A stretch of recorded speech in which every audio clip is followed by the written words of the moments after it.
Hey everybody, Susan here with Pumpkin Hill Stampers. I have a fun project to show you today, so we're doing a show and tell video.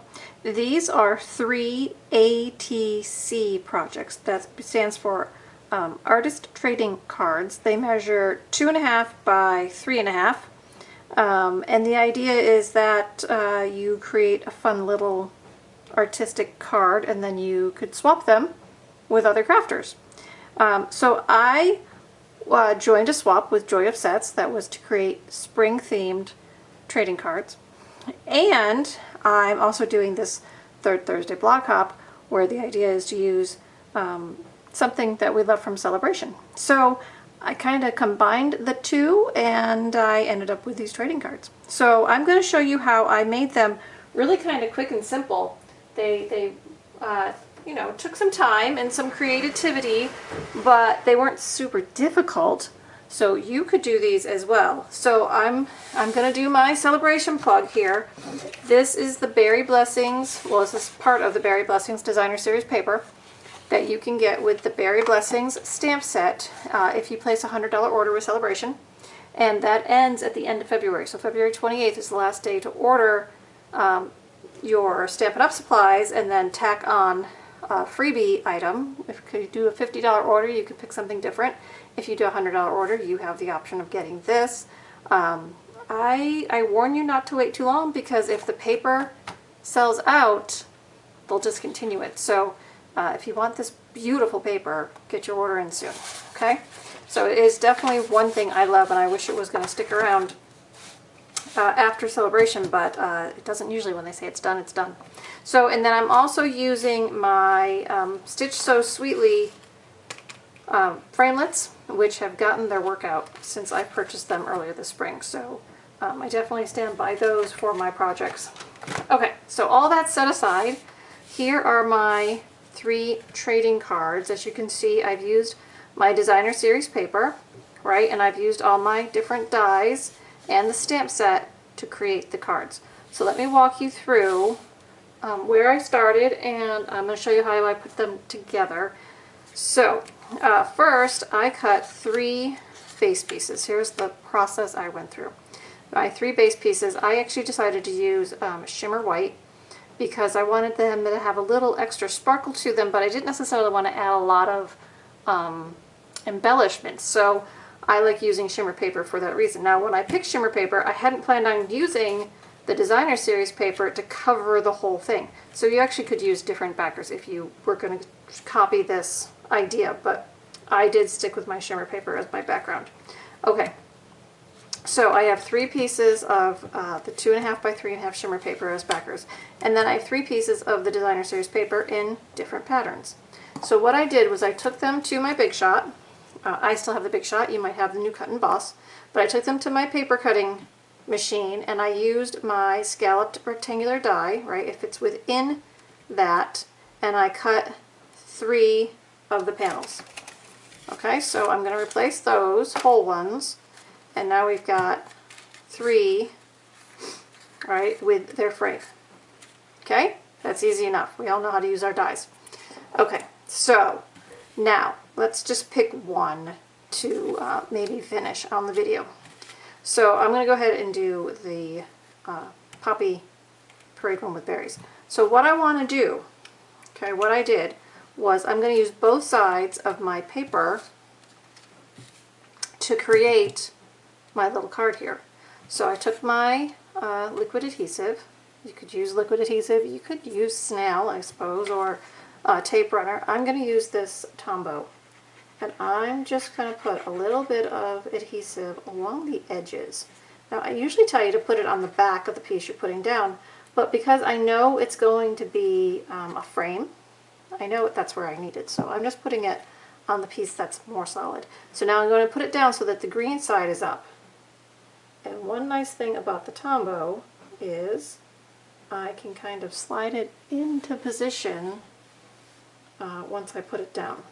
So remember, the Tombow, if it squirts out around your edges, it will stay sticky, so you don't want it.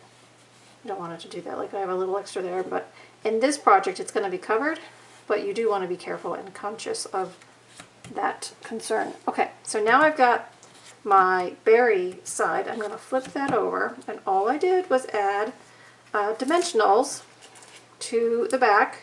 You could use the edges if you wanted to, or you can just use the dimensionals, peel off all those backers.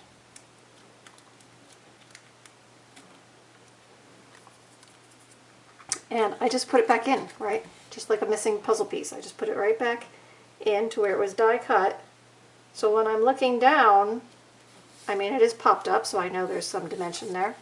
But when I look down, it's a solid colored panel, but it's got two different sides and it's popped up, so that's kind of cool. Okay, so the next thing I did, so I did that with all three panels. Okay, I'm not going to do the other two because just repeating ourselves. Then I went back and I pulled out my scrap bin of shimmer white, and I got my dies, and I cut these three labels, these three framelets. Okay, I color coordinated my ink, so I've got Poppy Parade, and I chose the Blackberry Bliss and Pacific Point, and I'm going to stamp my sentiments. So I'm going to go ahead and do the big one first. So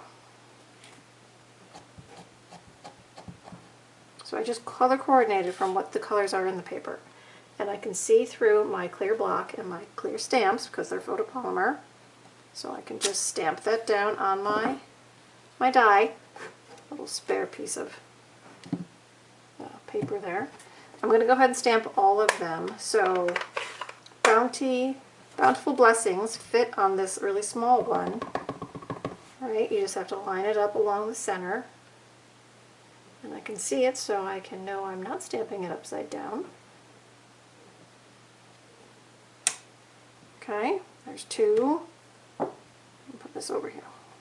And then my last one I used Pacific Point. This one says, "Wishing you the very best," which I just think is super cute.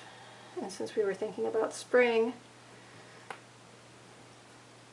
I chose that. Okay, so there are my labels, right?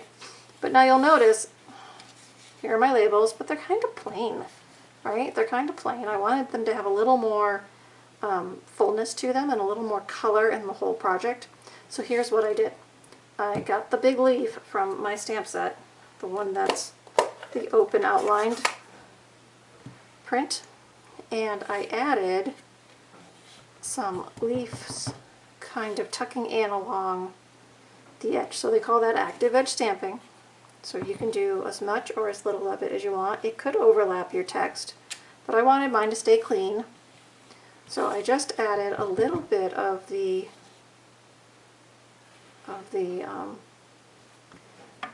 leaf print onto the labels. Okay, so every time you do it, it's going to be a little bit different the way you choose to line it up,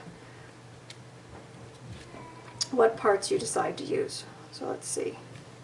This one, I'm just going to come up along the edge, I think. So I can get close, but I don't really want it to overlap. Okay, hope you're all still with me. So there I go. I've got three labels, right? I've got some green on there. And then I decided it wasn't quite full enough, so I went and got my aqua painter, because I was using this the other day. It was on my table. You could also use your clear blender pen. You could also use your Wink of Stella, right? It'll just add a little more sparkle. But this is already shimmer paper, and I really like the watercolor on shimmer paper because you get that shimmer and the watercolor effect without doing too much work.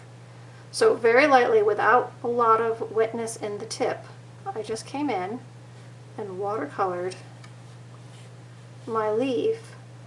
Okay, that kind of helps the ink from where I stamped it.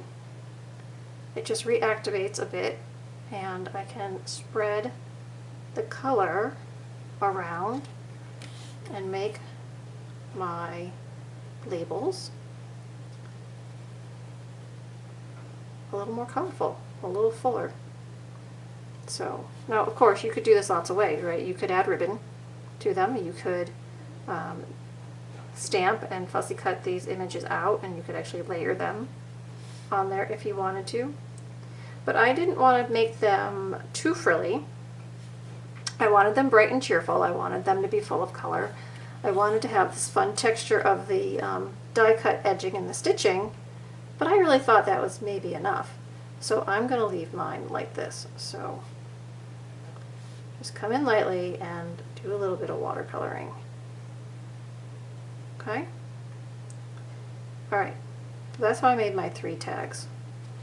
So, and remember, you just wipe your brush on your mess mat until it is clear again. Okay, so we were making this one, right? So I'm going to set these 2 aside. Alright, I've got that one for purple, I got that one for blue, but then I've got this one for my Poppy Parade. So I'm just going to flip that over, and I added a couple more dimensionals. And then I put that right along the center so my dies crisscross. And lucky for me, it's about the right size across, so it sticks with my whole size of the card. Okay? Pretty cool, right? I thought that was pretty cool. So, real quickly, I'm not actually going to do this next part, but I'm going to talk to you about it. So you could make a whole bunch of trading cards, right? You got lots of paper, you got lots of stamps, lots of dies. You could do this within lots of different things you have on hand. But now you have these trading cards. What are you going to do with those besides trade them, right? Well, how about if we build a real card? So this is another piece of that same designer series paper, and you could just layer that onto coordinated cardstock, line it, and stamp your greeting on the inside or write your message on the inside. Right? So you could easily do that with any one of these trading cards. So if that's something you think you might want to do, you might want to reserve some of your pattern paper in the process. Now, this piece that's behind, you're going to notice it's the same width as my trading cards. So when I cut my paper at 2.5 inches, I just reserved those strips, right? So I could go from 3 trading cards to 3 cards pretty quickly, right? Okay, so that'll adhere down, so it's kind of shimmying a bit, but you get the idea. The other thing you could do, right, you also have the choice of sides of your paper. You could choose to use the side that's matching the label on the back. But here's the other thing, I use this Granny Apple Green as my 4th color, right? So you could, instead of going with the Poppy Parade, you could go with Granny Apple Green and really make it pop, right? And same thing, because it all coordinates, you can flip it and use whichever side you want. So I hope I've left you with some fun ideas today for our 3rd Thursday Blog Hop. And please leave me comments below and let me know if you're going to try any of these ideas in your own projects. That would be great. All right, everybody. I really enjoyed sharing today. I hope you will come back and visit with me again. And I'll see you again soon. All right. Happy stamping. Bye-bye.